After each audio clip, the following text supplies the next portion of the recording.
today, today, July 23rd, 2020. We're actually going to continue from where we stopped yesterday.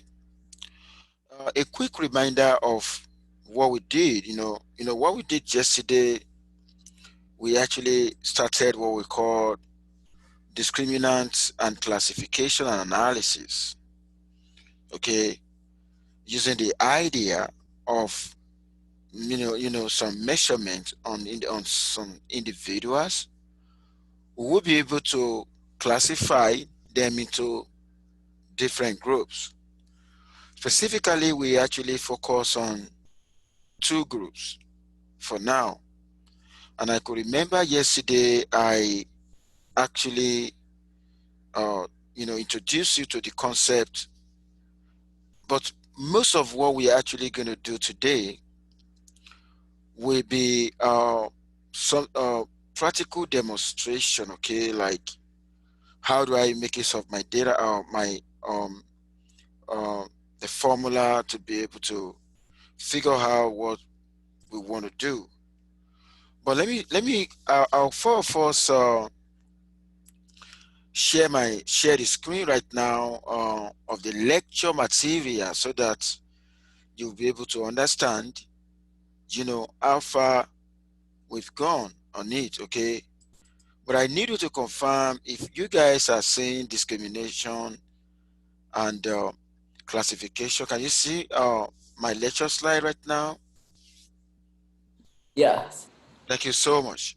Now, you realize that yesterday I introduced you to this, and you know what?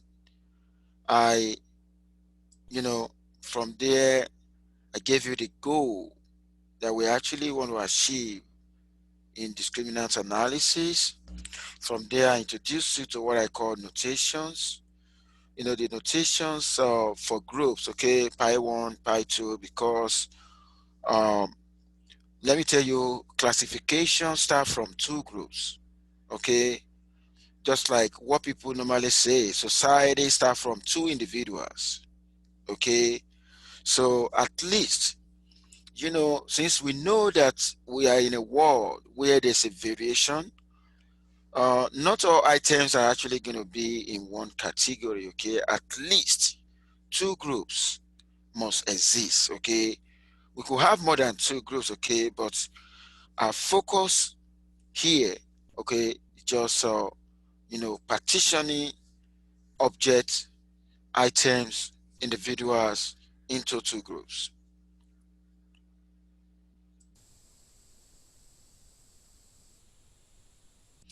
Okay, so like I said, two populations, and I walk you through the mathematical notations yesterday.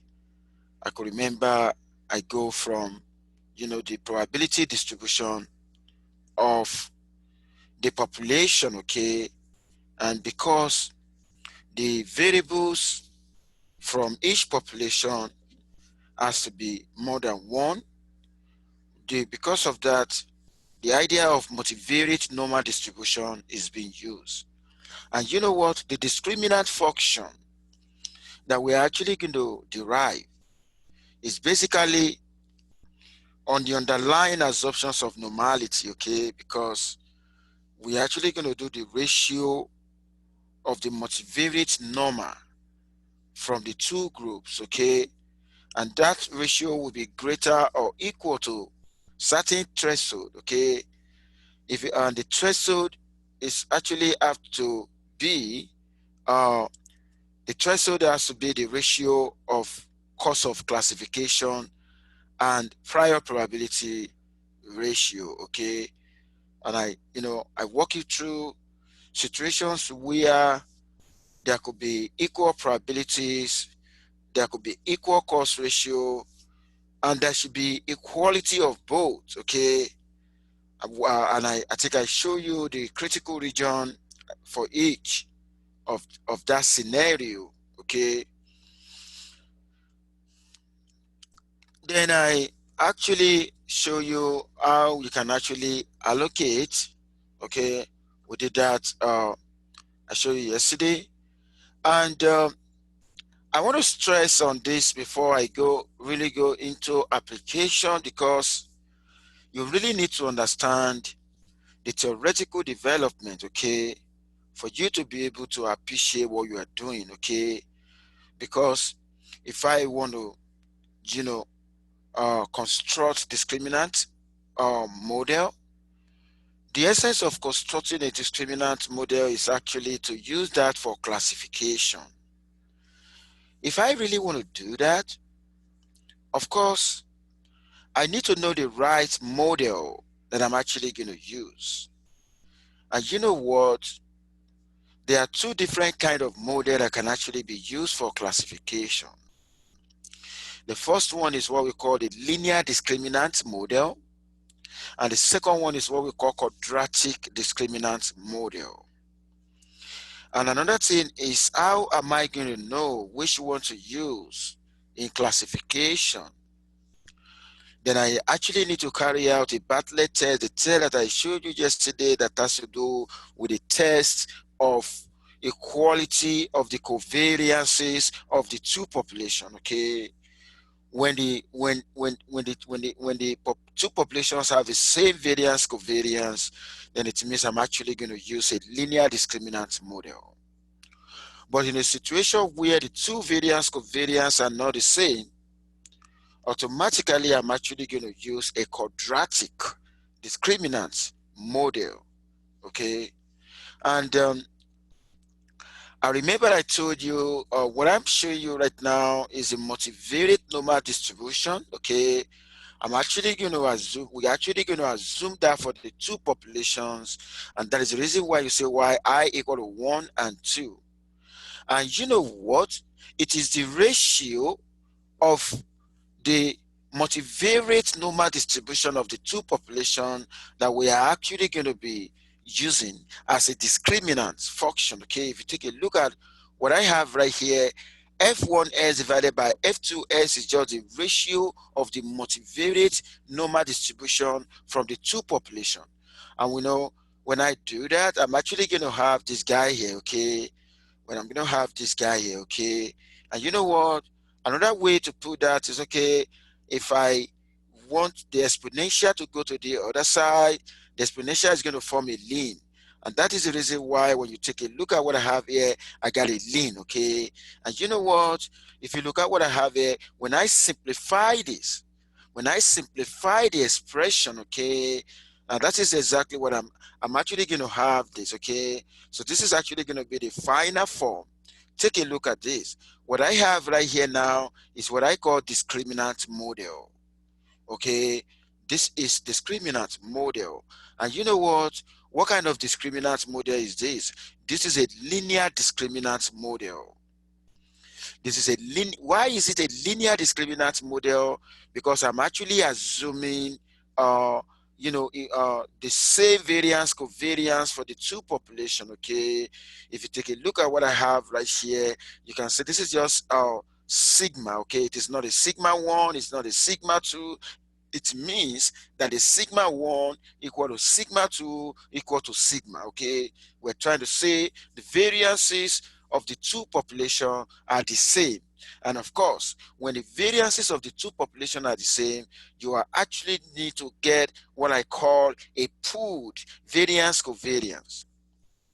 So what I have right here now is more or less like a pool variance covariance, and this is the inverse of a pooled variance covariance. We can only talk about pooled variance covariance in statistical analysis if the two populations actually have the same variance covariance. Okay, so what I'm trying to tell the world right now, when you take a look at what I have right here, this is a linear discriminant function. Okay, this is a linear discriminant function. Okay, and we're actually going to compare that with this guy here, with the log of the misclassification cost ratio and the prior probability ratio. Okay, and that is exactly, this is actually more or less acting as a threshold. Okay, if what I compute right here, if it is greater than this threshold, I'm actually going to classify the object into group 1. And the moment it is less than this threshold, it's actually going to group 2. Okay, so I think you can see that now.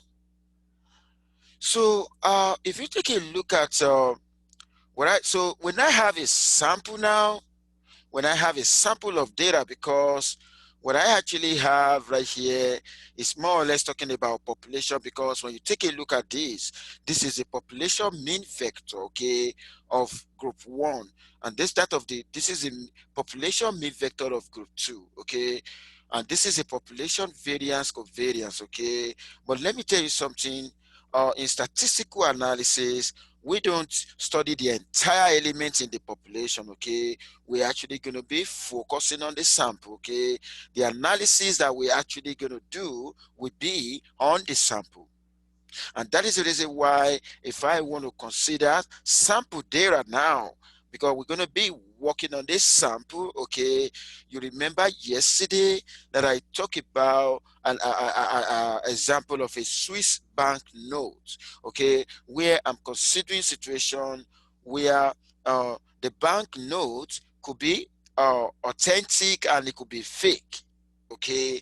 And you know what it means, being fake and being authentic, we actually need to have the measurement of variables, okay. Give me 1 second. I'm actually going to show you a bank note right now. Give me 1 second.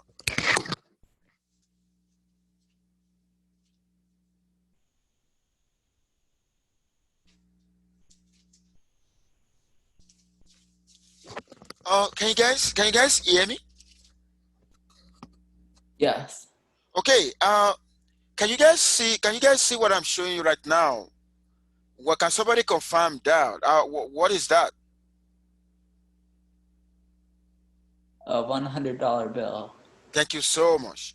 Now, when you take a look at what I have right now, this is an example of a bank note that I talk about. This is $100. Okay. Now, let me tell you this. We need to investigate whether what I have right here is fake or is is authentic, okay. And you know what, if you go to any grocery store to buy something, okay, the moment you give them a currency denomination that start from like $5 and above, they have a way to scan that, okay. They got a way to scan that. They normally scan that, okay, which means they actually going to use machine to be able to a scanning machine to be able to investigate that for authenticity, okay. But you know what, if we want to investigate, let's say something like this in statistics, okay, what are we actually going to do, okay. And that is what I'm actually want to show you today. Now, if you take a look at the banknote that I'm showing you right now, of course, it has a length, okay, it has a width, okay, and then you can see the features. This is actually the same features, whether it's fake or real, they're actually going to have that features, okay. But I want to believe there is something, that will enable us to identify, I mean, to be able to distinguish a fake dollar note or if from the real one, okay. And let me tell you something, we're going to be using the knowledge of statistical approach to be able to figure that out. Okay, thank you for that. Okay, so having recognized what we're trying to do, let us now assume that we want to work we want to develop a discriminant model, okay? And the essence of developing a discriminant model is actually to, to be able to classify, okay, items. Now, let us assume, like I told you yesterday, we're actually going to start by classifying already classified objects. Now, let's say, for instance, I get some banknotes, and the machine has already, investigated them, and we know the population of the real one, and we know the population of the fake one. But you know what? We want to pretend, okay? Because one way to be able to know whether our model is working is actually to pretend, okay? When we know something, we're going to pretend as if we don't know it. We want the model, we actually want to see whether the model will be able to take the same position. Okay, so what we're actually going to do, we already know, that we know the population of the, uh, the authentic banknotes, and we know uh, the population of the fake ones. Okay, now what we want to do, we're actually going to start. We're going to take 60%, okay, of that, okay, as a training, okay, for training. Okay, so the 60%, we're actually going to build our discriminant model on the 60% of that. Okay, so if you take a look at what I have right here, so this is more or less, I got two population, two group. The first group have authentic dollar notes, and the second one has the fake one. Okay, and you know what, we got some features, okay, that we're actually going to, the features that we actually want to put into consideration. Those features will serve as a variable, okay, and the variable will actually going to be more than one, so that it's actually going to be a multivariate structure. Okay, it's going to have the group one, we have a multivariate structure, and the group two, we also have a multivariate structure. Okay, so what I have right here is, if I want to find the mean in in any of the group to any of the variable, okay, and this is the formula that I'm actually going to use to obtain the variance and the covariance, so that I will be able to set up the covariance matrix for the first population, and I will also going to set up the covariance matrix for the second population. And you know what? When I set up the covariance matrix for the first population, and I set up the covariance matrix for the second population, why am I setting up a covariance matrix for the first population? Because I have more than one variable in the first population, and in a situation where you have more than one input variable, of course, you can actually construct the covariance matrix. Okay, I'm actually going to do that to the two population. When I do that to the two population, automatically, I'm actually going to have two variance covariance matrices. Now, when I have two variance covariance matrices, the next thing that I'm actually going to do is to carry out a test that I call a Bartlett's test on, equality of the variance covariances. Under the non-hypothesis, it's actually going to say the variance covariance of the first group is the same as the variance covariance of the second group. And the alternative hypothesis is actually going to say, no way, they are not the same. And at the end of the day, when we carry out the test, we're actually going to take a decision. So if we take a decision, okay, if we fail to reject the non-hypothesis, okay, if we reject the non-hypothesis, if we fail to reject the non-hypothesis, that implies the two populations have, equal variance covariances. So what I'm trying to say in essence is just that the group that have the fake dollar notes, and the group that have the authentic dollar notes, okay, the two of them have the same variance covariance. Okay, that's exactly what we're trying to talk about. So when they have the same variance covariance matrices, then that will tell me I'm actually going to fit linear discriminant model. And if I want to fit the linear discriminant model, then I actually need to pull my variance covariance. Don't forget, I got two group of variance covariance, but because I've carried out a test and I failed to reject the non-hypothesis, then I'm actually going to pull them. Okay, so what I have right here is like pulling them together, okay, when I pull them, I'm actually going to have this, okay. And you know what? If I want to do my allocation right now, I mean, if I want to develop my the discriminant model that I'm actually going to use, it's actually going to be this guy here, okay. Until you can see that now, this is my discriminant model. Can you see my discriminant model now? So as you can see in this model, you're actually going to have the inverse of the pool, variance covariance, okay. You can see that now. And you know what? I'm actually going to, it is, if it is greater or equal to this threshold, okay, I'm actually going to classify, a particular naira dollar note. I'm sorry, a particular dollar note. I'm actually going to a particular dollar note. I'm actually going to classify that into group one, okay, whether into the group of fake, or I mean, whether into the group of authentic one or the fake one, okay. That is what this threshold is actually talking about, okay. So if you take a look at what I have right here, it means if I want to do that, I actually need to know the cost, the misclassification cost ratio.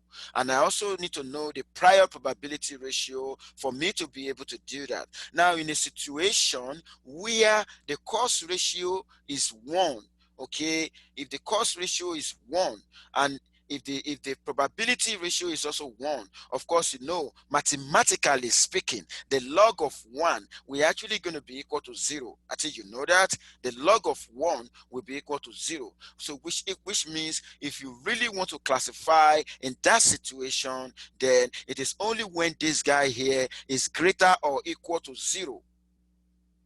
So you're actually going to use 0, okay, in a situation where, the cause, this is equal to 1, because the log of 1 will automatically be equal to 0.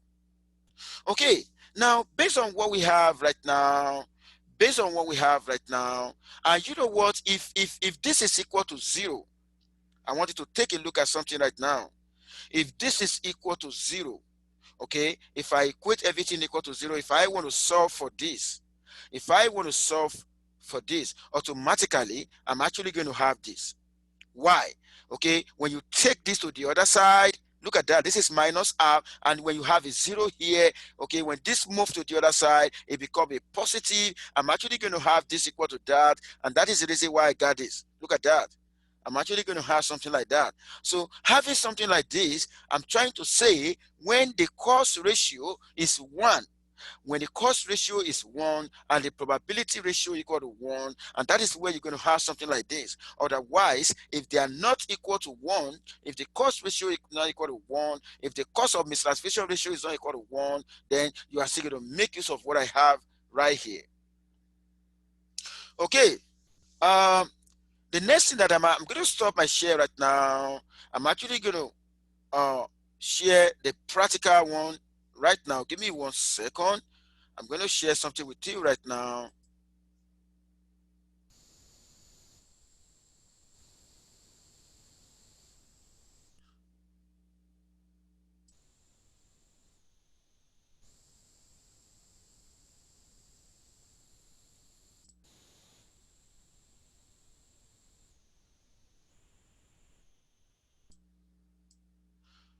Okay. I need you guys to confirm if you guys are seeing what I just projected right now. I want to move away from, the bank notes. Okay. I want to move to another, area. So are you guys seeing the FPGA driving distance and accuracy right now? Yes. Thank you for confirming that. Now, like I said, we can actually we can classify anything. Okay. I just talk about banknotes. It could be anything. Now, take a look at what I have right here. Okay. The FPGA, I'm actually using the example of, professional golfers. Okay. We got 2 groups of professional golfers, the male and female. And you know what?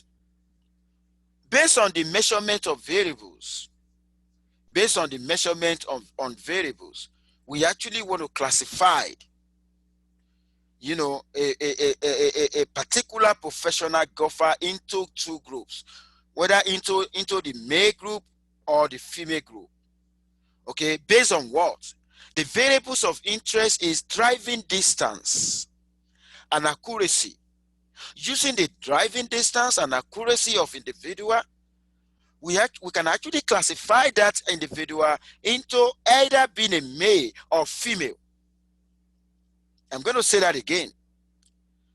I'm actually want to use an example from sports right now, and the example I actually want to use is golf. I believe some of you understand the game of golf, right? Okay, now we actually want to classify professional golfers using two variables, driving distance and accuracy, to be able to classify them into two groups. And the first group is going to be for maybe male, and the second group is actually going to be female. But you know what? We actually want to build a discriminant model on that, okay? Based on the data set that we have, which means we're actually going to, four of us, work on the already classified individuals, okay? And based on the model, then I'm actually going to use that to classify new professional golfer, okay? Now, if you take a look at the data right now, the number of female, we know the number of female, we know the number of male. The number of female professional golfers is 157 here, okay? And the number of male professional golfers is 197. And you know what? With that, we'll be able to find the probability of being, being a female professional golfer and the probability of being a male professional golfer. Of course, you know how to do that. It's actually going to be, if I want to know for female, I'm actually going to do 157 divided by the total number of golfers, okay? And if I want to do the one for, now you know how we got this, okay? Now, the PF and the PM are my prior probabilities. You know, I told you the other time about prior probabilities, right? You need to know prior probability before you can do classification, okay? Now, when you take a look at what I have right here, the prior probabilities are this. And in this case, the prior probability ratio is not going to be equal to 1, because we got different values. They are not going to be, the ratio will not be 1, okay? Now, what you see me doing right here is actually trying to treat the data as a multivariate normal population with a common pool variance covariance matrix. And you know what? I need to first investigate the probability distribution of the variables, okay? I mean, if you take a look at that, if for female distance, okay, for female distance, this is the distribution. For male distance, this is the distribution. For female accuracy, this is the distribution. For male accuracy, this is the distribution. Okay, this will enable you to compare the probability distribution of the accuracy of the female professional golfers and the male professional golfers, okay? And if you take a look at this will enable you to compare the probability distribution of, you know, the female professional golfer in terms of driving distance and that of the male professional golfer, okay? And you know what? The probability has to be, the distribution has to be approximately normally distributed, okay? And that's exactly what I'm trying to show right here.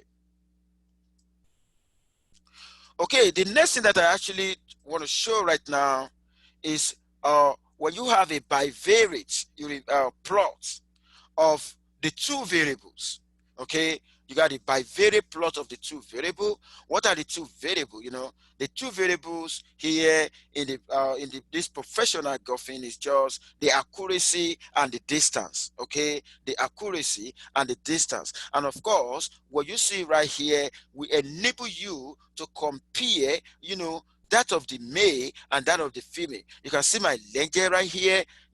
This is for female and this is for male. It means what I get around here is male, and what I get around here is a female. And you know what? You can see some male. You can see some male, triangle inside the female territory. Okay. And let me tell you something. Uh, Somebody like me, if I should go and compete with a female professional golfer, I'm not a professional golfer. Okay, if I should compete with them, there is possibility I'm actually going to fall into that territory. Okay, so because I'm not so, but I'm not saying that I'm not saying male are better than female. Okay, I'm not saying that. Okay, but I'm just trying to tell you based on the data set that I have here in terms of the accuracy and the distance. Okay, now, and if you take a look at what I have right here, of course this is the mean. Okay, the mean, for the female. Okay, the mean of the mean, of that variable for the female, and the mean of that variable for the male. Okay, and you know what, we're actually going to have a mean vector. Okay, because the mean vector, because we are actually talking about the driving distance and accuracy, and that's why you got the two means for female and you got the two mean for male, and you're actually going to have, oh, take a look at what I have here. If you take a look at what I have here, this is more or less a covariance structure for female. Okay, and this is a covariance structure for male. Okay, I'm going to say that again. The covariance structure for female, and this is the covariance structure for male. And this is the, if you take a look at what I have right here, it is when I have the combination of the male and female, the covariance structure when I have the combination of male and female together. Okay, and don't forget that I'm actually assuming a multivariate number for female and multivariate number for male, because we are actually we are classified by gender. Okay, the agent of classification here is gender. Okay, we are actually classifying human beings, professional golfers. Okay, professional golfers into male group and female group based on what? Based on two variables that we measured. What are these two variables? The accuracy and the driving distance. And you know what? The mu f, if you take a look at the mu f right here, I'm talking about this. Okay, the mu f. Okay, that is this. If I'm talking about the mu m right here, I'm talking about this guy here. Okay, can you see that now? Okay, then you know what? You can see that the variance covariance here is the same as the variance covariance here, because we have that assumption that, when we carry out the Bartlett test, okay, we have an assumption that we're actually going to have equality of the variance covariance. Okay, so take a look at that. But we can have a situation where the variance covariance here will not be the same as the variance covariance here. Okay, if we want to do anything, that what we actually need to do is to use a quadratic discriminant model. But in a situation where the variance covariance have been tested to be the same by virtue of the Bartlett test, then we're actually going to use linear discriminant function.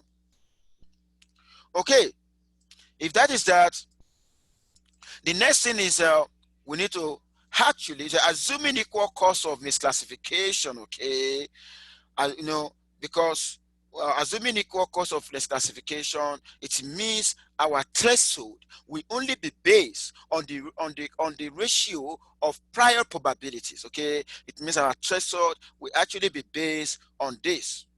Okay, and don't forget, we're actually going to say the rule. We got to get a rule. Okay, and the rule is actually going to be classify a professional golfer as being female if and only if. Okay, let me tell you something. Somebody may tell me, why not classified as male? Why do I have to classify as female first?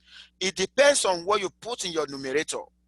If you look at my numerator right here, I'm putting the density function of female. Okay, when I put the density function of female, then the other, this has to be greater than, it has to be greater than sign to be. So it is only whether, so you have to consider what you put in your numerator, what you put at the top. Okay, if I put the PDF of male at the top, then this is actually going to change. I'm going to say classify as male if this is greater than that. Do you understand what I just said right now? Do you guys understand what I just said right now? Yes.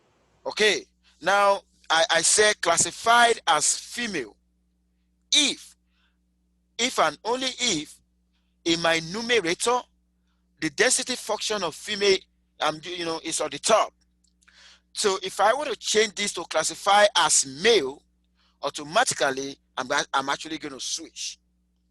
In the case of a bank note that I talk about the other time, in the case of a bank note that I talk about the other time, if I write classified a particular bank note as being authentic. Now, authentic would mean what I have at the top will actually be the probability density function for authentic. Okay, so I want you guys to take note of that. So if I have that one now, of course, I know this ratio is 1 because the misclassification costs are equal. Automatically, I'm actually going to, so this divided by this, how do I go 1.2548? I go 1.2548, that is a ratio of this probability. The PM, if you use a 0.5565 divided by 0.4435, that is automatically going to give you that. Okay, and you know what? In R,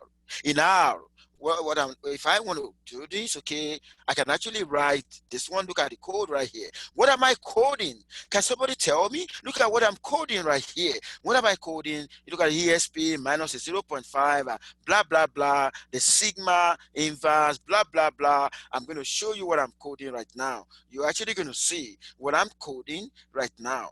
Give me 1 second. You're actually going to see that.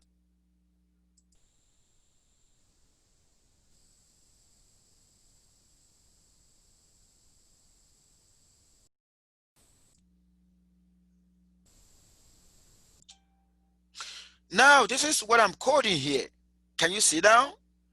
I'm coding this directly. Okay?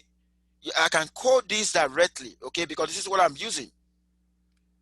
Though another form in this in a simplified form is what I have here.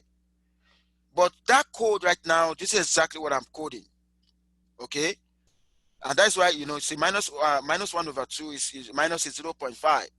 Okay, so I'm going to go back to my share. Okay, I'm going to go back to that my worksheet now, and that's exactly what I'm coding. Can you see that now? That's what I'm coding. Okay, you're going to code that for male, for female. You're going to code that for male as well. Look at that. And then at the end of the day, you're going to write classify. Then you're going to write IFESE. You can see that now. This is just trying to say the density function of female divided by density function of male. Okay, look at that. It's coding down. Okay, greater than, this is the ratio of misclassification cost multiplied by the prior probability ratio of the prior probability 1 and 2 means I only have 2 groups. Oh, what do I have right here right now? I'm going to tell you what I have here. Okay, but you know what, before I tell you this, I'm actually going to go into my lecture material to be able to tell you something right now. I'm going to show you something right now.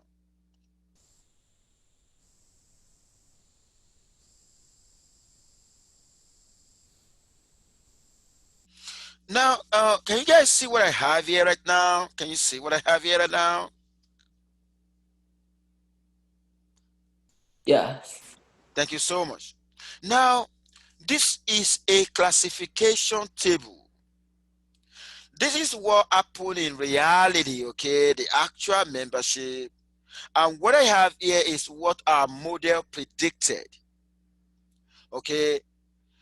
Now, if you take a look at this guy here, N1C and N2C, the N1C and N2C is just that, in the actual sense, something belongs to group one, and if our model actually predates that, certain number of items to be in group one, then that is a very good classification.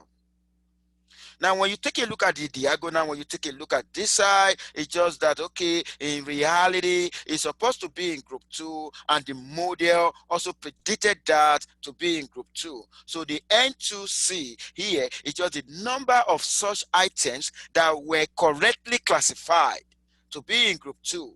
If you take a look at N1C, is a number of items that were correctly classified to be in group one. But when you take a look at the off diagonal, when you take a look at this is a misclassification, and this is another misclassification. Okay, so this is misclassification, and this is another misclassification. Okay, now I'm going to, and if you take a look at that, and that was why I said NIC is a number of correctly classified items, and NIM is a number of incorrectly classified items, okay, from both population. And you know what? We can actually compute apparent error rate. How can I get the error rate? The error rate is a ratio of the number of misclassified items to the totality. Okay, NYM and N2M is just telling me the number of misclassified here plus the number of misclassified here, then I'm actually dividing by the total number of items, and that is what we call, the apparent error rate. Okay, if for our model to actually do a good job, for our model to do a good job, then we are actually going to make sure that the error rate is very, very small. Okay, the error rate is have to be very, very small. Okay, I'm actually going to go back to my material right now, the worksheet. I'm going to go back to the worksheet right now. Now, take a look at, I just want to confirm, I think you guys are seeing the table right now. Now, when I write table into gender, comma classify, of course, this is, I've already coded that. Now, this is a table I'm actually going to have. Now, it means in reality, okay, 155 and 196 are the correct classification. Okay, 155, an item supposed to be in group one, and you correctly classify the model, correctly classify that to be in group one. Okay, an item supposed to be in group two, and the model correctly classify them to be in group two. If you remember, our group one here is female, and our group two is male. Okay, 155, female professional golfers were correctly classified, and 196 of a male professional golfers were correctly classified. If you take a look at, if I take you back, in reality, the total number of female is 157. Okay, the total number of female is 157, but our model, the model was only able to classify 155. Okay, 155. It means the model actually misclassified two females. Okay, it misclassified two females to be in the male population. Okay, and if you take a look at one right here, we got in reality the total number of male golfers is 197. Okay, 197, and you know what, the model was actually able to classify 196 correctly, so which means one of the male were wrongly was misclassified to be in the female group. Can you see that now? So of course, And that was why I said the 2 female were misclassified and 1 male was misclassified. Okay, now with this, that will enable us to determine the error rate of misclassification. So this model is more or less okay, because you know why? We can never have a perfect model that will do the job of, perfectly identify all the items. Is there anyone who want to ask question based on what I just explained right now? Is there anyone? Now, let me tell you this. We 4 of us build a model based on 60% of the training data. And after that, we use a 40% of the data set as test. Okay. And that was what led to this classification. Okay. Now, if you before you can classify a new professional golfer that we don't even know, maybe I've not seen that person before, because the moment I see the person, of course, I will be able to tell whether it's a female or male. Let's say I haven't seen that before. Do you know what I only need? What I need is those 2 variables. I just need to know the driving distance of that particular person and the accuracy. When I put the 2 into the model, I will be able to classify whether it's going to be a male professional golfer or it's going to be a female professional golfer. Is there anyone who want to ask question based on this worksheet before I go into another worksheet? Is there anyone who want to ask question?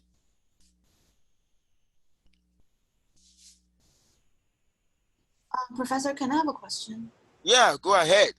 So in this confusion matrix, have we split the training and data, training and testing?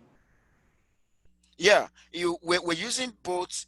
We 4 of us started with training data to But set up I the. counted Okay. the total number in the confusion matrix, which adds up to the total number of participants. It's like if you add up 157, 197, you get the same number as in the Oh, confusion. okay. Let me say that you are very correct.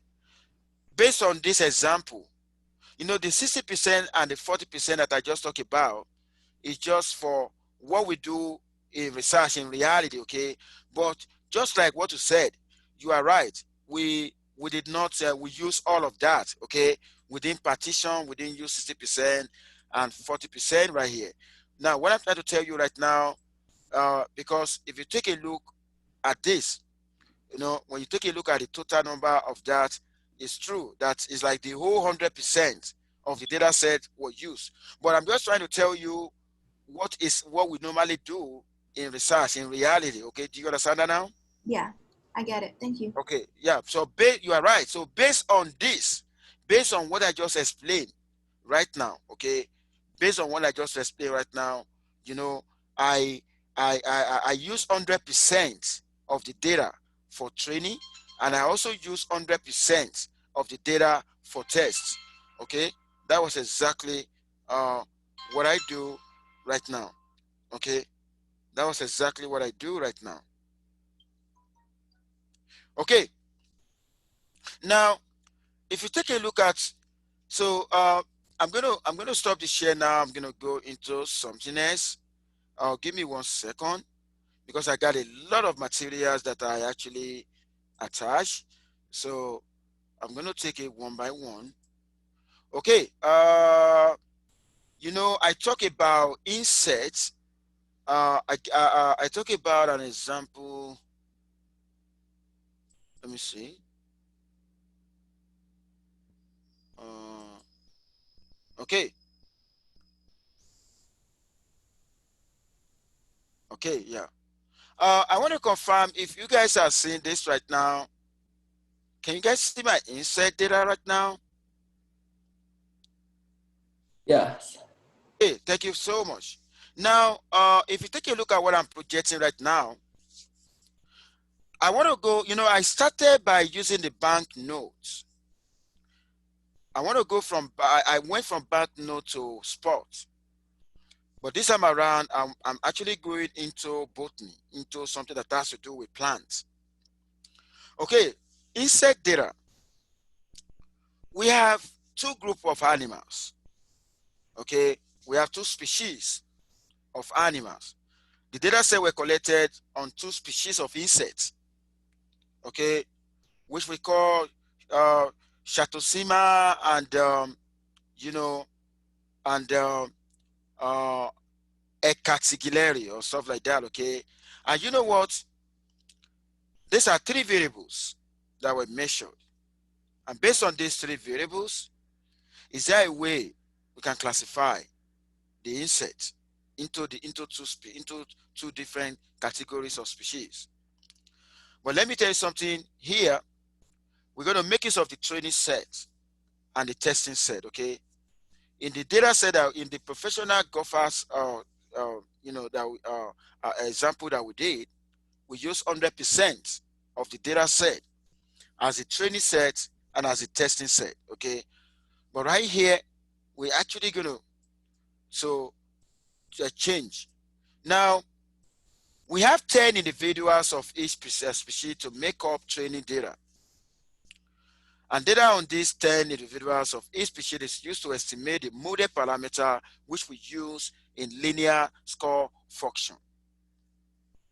Like I said, there's going to be a training set here and there's going to be a testing set, okay? Of course, step one, you actually need to collect the training data, okay? And when you collect the training data, okay, don't forget, you know what you need to do before. You need to construct the variance covariance of the two groups, and you actually need to test for the quality of the variance covariance. Okay, you actually need to test for the quality of the variance covariance. Okay, and when you test for that, you actually know that, okay, maybe since they are equal, then you're actually going to use what I call linear discriminant uh, model. Okay, now you need to decide on the prior probability in a situation where you don't know. At times we can assume that the number of insects in two species may be the same. If they are the same, then the P1 will be equal to P2 will be equal to half. Okay, so you need to, that depends on that means you need to have the knowledge of the population, okay, the population size of the two groups. Okay, and like I said, you test for the homogeneity of the variance covariance using the uh, Bartlett's test, just like what I told you. Okay, so, and then when you do that, we go to step 4. And let me tell you something. uh let's say you have already done that, and you have a result. Okay, you have a result, the linear, discriminant value and the degree of freedom and the p-value. Okay, now if you take a look at the p-value that you have here, this is a p-value associated with the Bartlett's test. Okay, because the Bartlett test, the non-hypothesis, is actually going to say the variance covariance are equal. And you know the reason why you need to do that, because that will enable you to know whether you're actually going to use the linear discriminant function or not. But if you take a look at this is greater than 0.05 level of significance, then you are actually going to fail to reject the non-hypothesis, and that actually implies that the linear discriminant model is appropriate. Okay, and that was why. So these are like the outputs associated with the Bartlett's test, and after that, then you estimate the parameters of the conditional probability density function. And let me tell you something. If you look at in step 5, you're actually going to have two equations. You're going to have two linear discriminant values. One will be from the first species, and the other one will be for the second species. Don't forget that your motivated normal distribution, you have it for the first group, you also have it for the second group. Okay, it's actually going to give you some values, and that values will look like regression parameters. Okay, because we're talking about linear discriminant function, and that you're actually going to, this is like more or less the intercept in the first model for this. This is like for the first group. Okay. So this is like beta naught, beta 1, beta 2, beta 3, because don't forget you have 3 variables. Okay. So this is for the first, the linear discriminant model for the first group and the linear discriminant model for the second group. Can you see that now?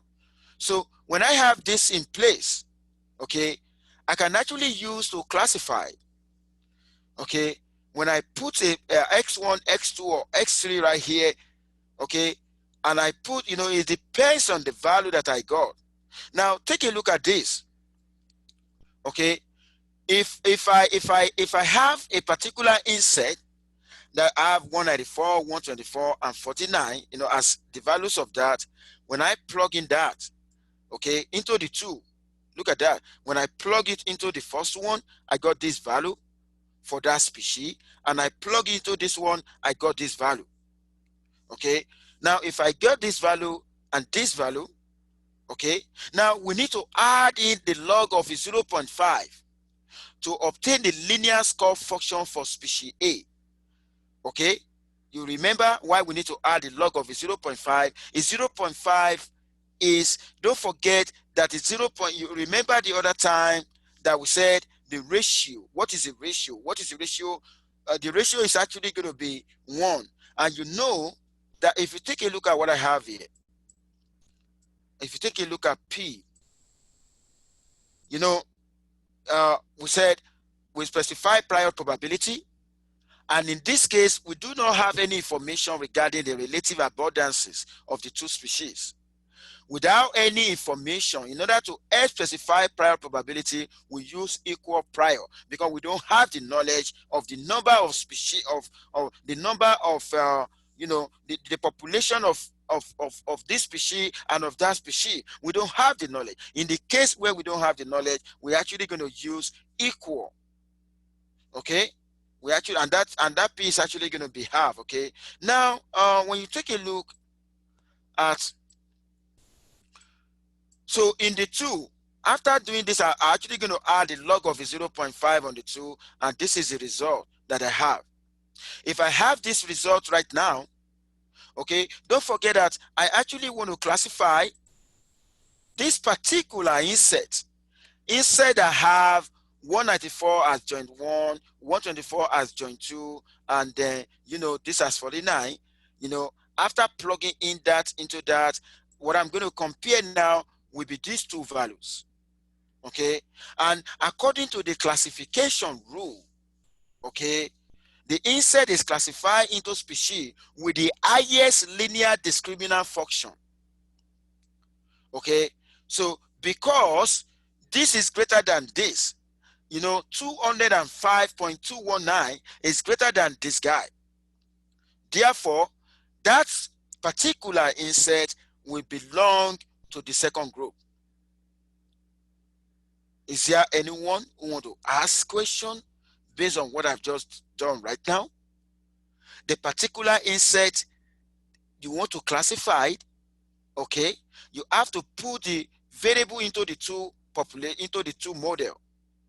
Okay, and the value that is the larger value of that is where that inset is likely going to be. Okay, that is where the inset is likely going to be. And and I told you before that in the ratio, it depends on what you put in your numerator. Okay, so, and that is that for this. Is there anyone who want to ask question? Is there anyone? Now, the next 5 minutes, the last 5 minutes of today, I'm actually going to show you, I put some code in R, that will help you. Okay, I'm going to show you right now. Okay, particularly the one that interests me. This is what I'm talking about. Take a look at this. I told you the other time about the having two linear discriminant model. You're actually going to have two separate, you're going to have something like a linear regression parameter value. Look at that. This is like beta naught, beta 1, beta 2, beta 3. Beta naught, beta 1, beta 2, beta 3. So your linear discriminant model, this is trying to say this is a linear discriminant model. This is what you are going to use for the fitted linear discriminant model for the first group, and this is going to be for the second group. Now, there's something I also want you to see, particularly that what I want you to see today. If you take a look at what I have here, this is very, very interesting to me. We actually want to use the idea of the balance on your account and whether you are a student or not to determine whether you're going to defraud a bank. Okay, we want to use that idea of your balance on your account, the balance on your account, and whether you are a student or not. We want to use those two variables to classify you into group of whether you're going to defraud or you are not going to defraud. Now, if you want to do that, you need to load this, to have the access to the data manipulation that we want to do. You need to load this. You need to have this one, and you need to load mass. Okay, let me tell you this. If you want to run either linear discriminant analysis or quadratic discriminant analysis in R, you need to load mass. And for the data set that I want to use today, you need to load ISLR. Okay. Now, after loading, take a look at what I have right here now. In preparing my data, right now, I'm actually want to use 60% of the data set as training and 40% as testing. This is a standard threshold. Okay. Now, this is the code that I've already written. If you take a look at the probability here, it's 0.6 and it's 0.4. I'm actually saying 60% for training, 40% for, for testing. Okay. Now, the next thing that I'm actually going to talk about is, let's look at the output. What is going to be the code? This is a code that I'm going to write in R. Default, because I want to classify individuals into two groups. Let's say we happen to be bank. Let's say we are maybe Wells Fargo, Bank of America, or US Bank, or TCF, or maybe is interested in trying to classify their customers into whether they're going to defraud. Whether they're going to default or not. Whether they're going to default or not. Okay? Whether they're going to default or not. Using two variables. The first variable is the balance on their account.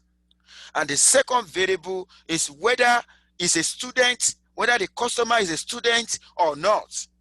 Okay? So now, like I said, this is my data set right here. If you want to have access to that, okay, you can just copy this into R. But you know what? You need to, for us, load this, okay? And you need to have those packages loaded, okay? Now, the next thing you're actually going to do, you're going to write the model. Let me tell you, this is more or less similar to what you normally write in linear regression, but you know what the difference is, that you're going to put LDA. LDA means linear discriminant analysis. Okay? Linear discriminant analysis. If you want to do quadratic discriminant analysis, it's actually going to be QDA. Now, when I do that on the data, this is what I got. And I'm actually going to be explaining this to you one by one. Okay? This is what I got. This is the output. Now, what I have right here is trying to say, the bank already know that about 96.8%, okay, 96.8% of the training observations are customers who did not default. The bank already know that, because I told you that if you really want to classify, you need to first start by constructing a discriminant model, and you're actually going to fit a discriminant model to already classified data. The bank already know, this is a prior probability right here. The bank already know about 96.8% of their customers will not default. It is only about 3% of them that defaulted. Okay? It's only about 3% of them that defaulted. Okay? Now, what I have right here is the group means. Okay? What I have right here is the group mean. Okay? And the group mean of what? You got the balance. Okay? Across the balance across no and yes, whether they're going to default or not, and whether they are students or not. Okay, so what where the 177.6.971 here implies that is on average, that is a credit balance. Okay, the credit balance of $1,777 dollar. That suggests that customers that tend to default, we have that as their credit balance. Look at that. Yes, it's going to default. This is going to be on average. This is going to be the balance. Okay, that's going to be the balance on the account. Okay, I think you get that now. So, and more likely to be students. Okay, they are more likely to be students if you take a look at that. Okay, look at that compared to that. Okay, they are more likely to be student. Okay, and you know what?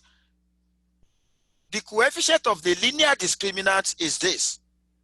This is the coefficient of the linear. The coefficient of the linear discriminant adjusts what are the, something that look like, regression parameter associated with the variable balance and students, whether being student or not. Take a look at that. That's what we have right now. Okay, that's exactly what we have right now. Okay, now now that we have the model, now that we have the estimate of the parameters, of course, you can actually put that in form of a model. That's going to be 0.0022 of balance minus 0.228 of whether it's a student or not. And you know what? When we substitute for balance, where if I know the balance or if the bank know the balance on the account of their particular customer, and they know whether it's a student or not, they can actually classify that person into a group, whether it's actually going to default or not. And you know what? And that was why I said the LDA classifier will predict that the customer will default. Okay, it is only when the value here is large that is actually going to predict that the customer will default. Otherwise, if the value is small, then the customer will not default. Okay, so and that's exactly. Of course, we can use the plot to produce the plot of the linear discriminant, obtained by computing that. Okay, for each of the training observation. Now, this is a plot, okay, for the two group, okay, group no and the group yes, okay, that you just write the plots of, of what you use to save your model with. You're actually going to get that, and that will give you the probability distribution of that. Okay, now, you can use the model to make a prediction right now, okay?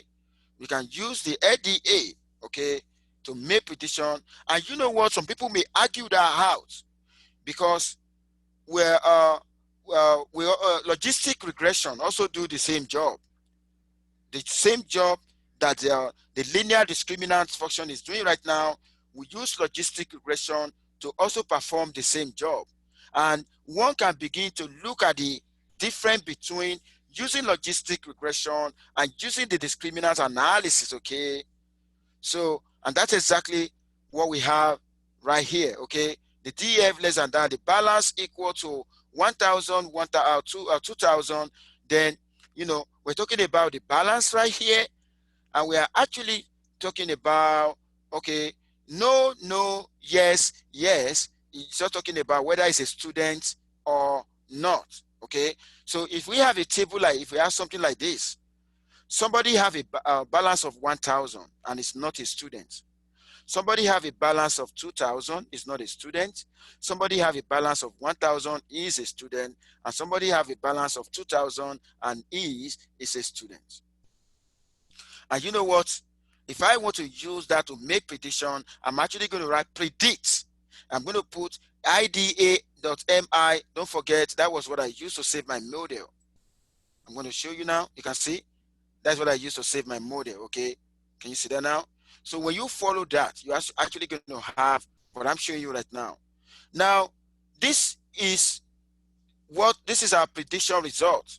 Can you see that now? So we have the posterior for no, we got the posterior for yes, and I'm actually going to be explaining that to you. And this is the AD1 associated with that. Now, what are we trying to do? We're basing that on four. These four people, these four here, okay, on the four, okay, on the four customers right here, okay, on the four customers right here, because we actually want to classify the four customers right there, okay. Now, in the end, if you take a look at the values that we have, okay, we can interpret the values, okay. And that was why I said the first element class contains the ADA prediction about customer defaulting, okay. And here we see that the second observation, the non-student with a balance of 2,000 is the only one that is predicted to default. Why is it predicted to default? You're actually going to see that right now. Look at under the probability of yes. Look at the second customer. The second customer, when your probability of defaulting, if it is more than the probability of not defaulting, then you are likely to default. So what you see right here under yes, yes are probability of defaulting of the individuals. And what you see under no are the probability that is not going to default. Okay? And when you look at the second individual, this probability right here is higher than this one. Okay? It means that particular customer is actually going to default. It's more, has a higher probability of defaulting. Okay, that's exactly what I'm trying to say. So if you follow those codes, you're actually gonna, see. Okay. And you know what? The bank at times could readjust that probability. I'm going to tell you right now, there's something that I mentioned here.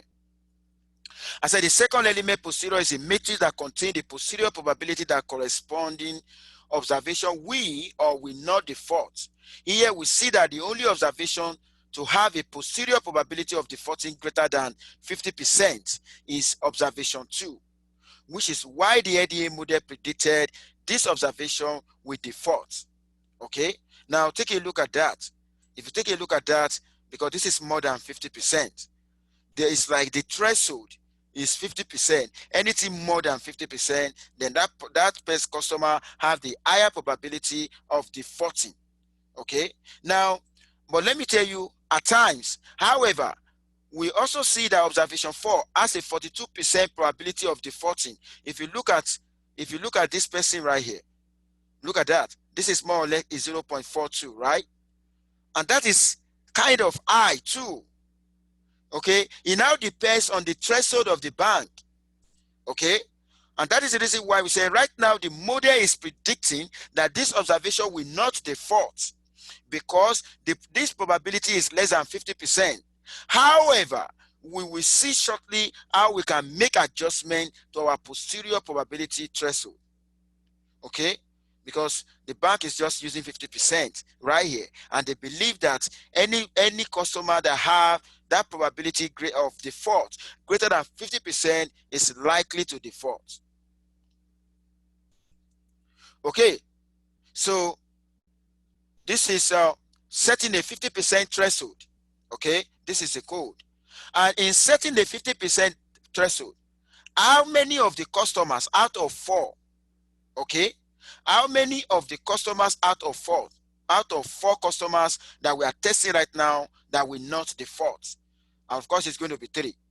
Because if you look at the results right here, it is only, if you look at that 1, 2, 3, they are less than 50%, then they are not going to default. That means we got 3 customers. It is only 1 customers that will default. That's what we're trying to say here. This is the number of customers that will not default, and this is the number of customers that will default. So which means for those of you that work in bank, that those of you that work in finance house, you can actually use discriminant analysis to figure out the probability of customers who are likely to default. Okay? But that depends on the threshold. But you know what? If I want to be flexible with the threshold, the bank can decide to say the 50% is very, very kind of high. Let's reduce that. Let's have a 40% threshold. That was why I said if we wanted to use a posterior probability threshold other than 50%, we can use that. That depends on the financial, it depends on the finance organization. Okay, so because for instance, suppose that a credit card company, okay, suppose that a credit card company is extremely risk advanced, okay, I want to assume that the customer with 40% or greater probability is a high risk customer. Because let me tell you something, that was why I said that depends on the threshold set by the bank. In some situation, some bank may see 30% to be very high. Some bank may even see 20% to be high.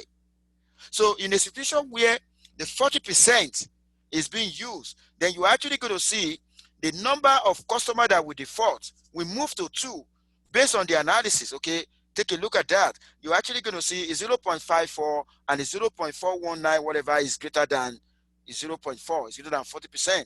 In that situation, 2 customers will actually be classified to be default. Okay, and like I said, it depends on the threshold that you are actually using. Okay, now the last thing for the day, I'm sorry that I'm having an extended because I want to make sure I finish this, but for those of you that have other lectures, you can actually opt out. But this is recorded, and it's actually going to be shared with you at the end of the day. Now, the next thing now is, what of in a situation where the variance covariance, we carry out a Bartlett's test and the variance covariance is not the same of the 2 population? Then we're actually going to use a non-linear discriminant analysis. Okay, and the non-linear discriminant analysis is quadratic discriminant analysis. Now if I want to run the same thing on this data, okay, on this same data, the one used by the credit card company, if I want to run that, I'm actually going to use the same data set, but instead of LDA, I'm actually going to put QDA. And when I put QDA, now of course these are my prior probabilities, because the bank, right now the bank knows that about 97% of their customers will not default. It is only about 3% of their customers that default. They know that, they have the knowledge of that. Okay, and of course this is the group means that I talked about before across the variable of interest. Okay, the variable of interest is the balance on the customer's account and whether the customer is a student or not. Okay, now we're going to have a new posterior probabilities. Okay, and if you take a look at the new posterior probabilities, then you're actually going to see, if you compare the posterior probabilities here with the one that we got before, with this one, initially the customer 4 has the posterior probability of about 42%, right? But when you take a look at the QDA, this is about 49%. Can you see that now? It's about 49%. Okay, so you can see they're going to have a different posterior probability. Okay, and you know what? If you want to have a prediction, okay, this is a prediction, this is a classification. So right now, the code that I put here, I want to generate a classification table for LDA and for QDA. Now, we want to be able, that will enable us to to compare the classification error rate of the two models. Okay, now if you take a look at this guy here, it means using the LDA, okay, 96.4% of the customers, were classified as not being going to be, default, as not being defaulting, okay, and this is 0.007, okay, which is about 0.7% of them, okay, and this is the probability of misclassification, okay, and for the QDA, this is the probability of misclassification, okay, and then you're actually going to see the LDA, if you look at the QDA as a very slighter advantage. Look at 0.026 and 0.028, okay, and that was why I actually said that, what we are trying to do here, we are trying to assess the two models, the LDA and the QDA, okay, and we perform that on our test data, okay, and first we need to apply our model to the test data of, the 96% of the predicted observations are true negative, okay, the 96% are true negative, okay, and about 1% are true positive, okay, and both models have a type 2 error of less than 3%, okay, in which the model predict the customer will not default, but they actually did. And both models have a type 1 error less than 1%, in which the model predict the customer will default, but they never did. So what I'm trying to talk about, we got a type 1 error, we got a type 2 error. So we're trying to look at the type 1 error and the type 2 error of the two models. Okay, and as you can see, the two models actually perform. Okay, the two model actually perform. Okay, and this is trying to compare the error rates. Okay, you can actually write a code to compare the error rate for the test data. Okay, this is the code and this is the error rate. Okay, I showed you error rate the other time, and then the error rate of the LDA, this is the error rate of the QDA. The error rate of the QDA is actually less than the error rate of the LDA. Okay, so the error rate of the Q, it means the QDA has a slight advantage over the LDA.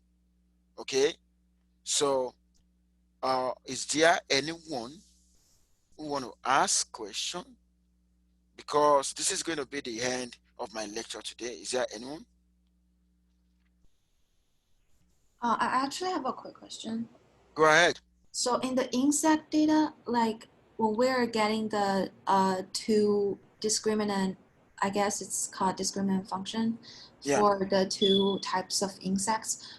What did we use the formula that's in this previous slide, like the x1 bar minus x2 bar times x0, that function, that formula? Yeah, the NR, the moment you load the package, I told you the other time, in a situation where you don't load the package, then it means you need to code your function. But if you already have a package for that, it's going to be so easy. If you take a look at this one now, the QDA of this one is actually assuming that those functions that you talk about right now have already been coded. Okay. Yeah. I guess what I'm trying to like ask is like, is that the formula that we're using, or we're using a different formula? Like, which is exactly the formula behind the calculating those coefficients? Oh, good job. The formula that we are actually using in figuring that out. Okay. Let me go back and show you now the formula that the two of them are using. I'm gonna show you now in my slide. Give me 1 second. You have asked a very good question. I'm gonna show you now. Now, the other time when I try to write the code of the function, when I show you the another material, this was what we coded. We coded this divided by that, okay? You remember that? Yep. That was exactly, we coded a ratio of 2 multivariate, so which means we coded this guy here. Okay, that was what we coded. Okay, but you know what? In the actual sense, if you simplify this, what I have right here, this is what I'm actually going to have. Now, what I have here is going to be this is a discriminant model. Now, this is a discriminant model. Look at the x0 here. The x0 here is a vector. It could be so maybe in a situation where you have three variables, it's going to be x1, x2, x3. It means after computing this, I'm actually going to have a model, and that very model will be in terms of x1, x2, x3. That is in a situation where I got three variables. So this is actually what we coded. We coded this one for the linear discriminant, but Okay. Okay. for the quadratic, it's not going to be this. You know what? You know, for the quadratic, it is the only difference in the quadratic is that this guy here, we actually going is going to be different. It's going to be two different. You know, is that this guy here is a pooled one. You know, we actually pull that on the assumption that the two population have equal variances. In a situation where they don't have equal variances, of course, I don't expect the question to, I mean, the expression to look like this. Does that make sense to you now? Yes. Could you go to the insect Oh, the oh, oh, okay, the insert slide. yeah, example insect data Oh, variable? okay, okay, I'm gonna go there now. Well, in fact, I'm so happy that you guys are asking question. Okay, thank you for asking your question. Okay, is it the one? Is this one that you? Is it the one that you're talking about? The insert one? Yes. So if we scroll down to step 5, the Okay, linear discriminant functions okay, getting. right here. Yep. So these two functions are the one we just described, right? Just to make sure. Exactly. Okay. Okay. Yeah, that clears up my confusion. Now, do you know? Now, do you know that? How do I got this one here?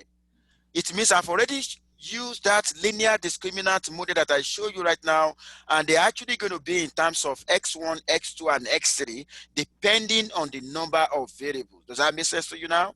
Okay, so like I guess it's just plugging the x0 vector, which is x1, x2, x3. Yeah, but That's the x1, x2, x3, we haven't plugged in that yet. But to us, for us to be able to have this one now, we actually believe that we have estimated parameters, okay, and okay. then the parameter associated with that is like this is like beta naught, beta 1, beta 2, and beta 3, like that, okay. And that is exactly what so we got two ways to do that. It's either you code when you code the model. When you code the model, you're actually going to get something like this, because when you are coding the model, I'm going to go back. I'm going to go back. I'm going to share something now, because I like the question you just asked. Now, let me tell you something. Can you see this right now? Yes. Okay. I want to tell you now that if I decided, if you take a look at this part, if you look at this part, you're actually going to see that this part is just talking about the first group. Okay, the first group, and that first group, what is the mean one? This is actually going to be the mean vector, the mean of those variable in that particular group. And you already know that. It means when I plug in, it means you know this one, you know the mean, and you know the variance covariance. The only thing that you don't know is going to be x, which is going to be a vector, which is the x1, x2, x3. So if this one is for the first group, then this guy here is for the second group. And that is the reason why you're actually going to have two different models. At the end of the day, you have two different models because you have two groups. Let me tell you something. In a situation where you are comparing more than two groups, you're actually going to have three different models. I showed you an example. There was one thing that I also projected. Let me check. I projected something today. Oh, okay. I think it's this one. I'm actually going to go. Give me 1 second. I'm going to show you I projected something today that may likely, that may want to do with the three groups. Okay. Oh, okay. I think it's just two groups. Now, take a look at this one. If you take a look at this one, why do I have two different kind of that? I have two different kind of data because I have two groups. That is the way the output of the LDA. When I say LDA, of course, linear discriminant, okay, the way the output is actually going to come out, it's actually going to come out, in the form of, regression coefficients, okay? So, and that is that. Have I answered your question now? Yes, so I guess what you were just explaining is like because we have two regions, R1 and R2, and R1 is just LD1, and R2 is just LD2. What do you mean by R1 and R2? Yeah, because there was two formulas that we were using. If it's greater than or equal to the log of the ratio. You are talking about this, Yeah, yeah. right? This R1 and R2. Oh, what I would have suggested that you should say the R1 and the R2 is more or less acting like Group a one. critical region, for the group. So the R1 here is just trying to say, okay, what I have right here, the moment it is greater than this, put that in the first group. And the moment it is less, if you see R1 and R2 are mutually exclusive because it's either you be in this group or you be in the other group. Okay. Does that make sense to you now? And if you take a look at this, another form of that. That was why I said we got different form of that model, but they are the same. If you take a look at this guy here, okay, these have not been simplified. Okay, these are not in simplified form, but this has already been simplified. Take a look at that. Okay, and this is just the sample form of this. This one here is more or less for the population, but if I want to talk about, because I'm not going to be using population variance covariance, I'm actually going to be using sample variance. That's why you see that, okay? So all this that you have right here is actually what you're going to use in your allocation if you want to do that manually. But Okay. you know what? We got a way to do that now. And that is why the moment you load the right package, of course, it automatically give you your results. The only thing you just need to know is, okay, how do I set up my fitted model? That's all. Have I answered your question now? Yes. I want to thank you for asking question. I used to be so happy when students ask me question. Thank you for that, okay? Is there anyone who want to ask question again before I go today? Is there anyone?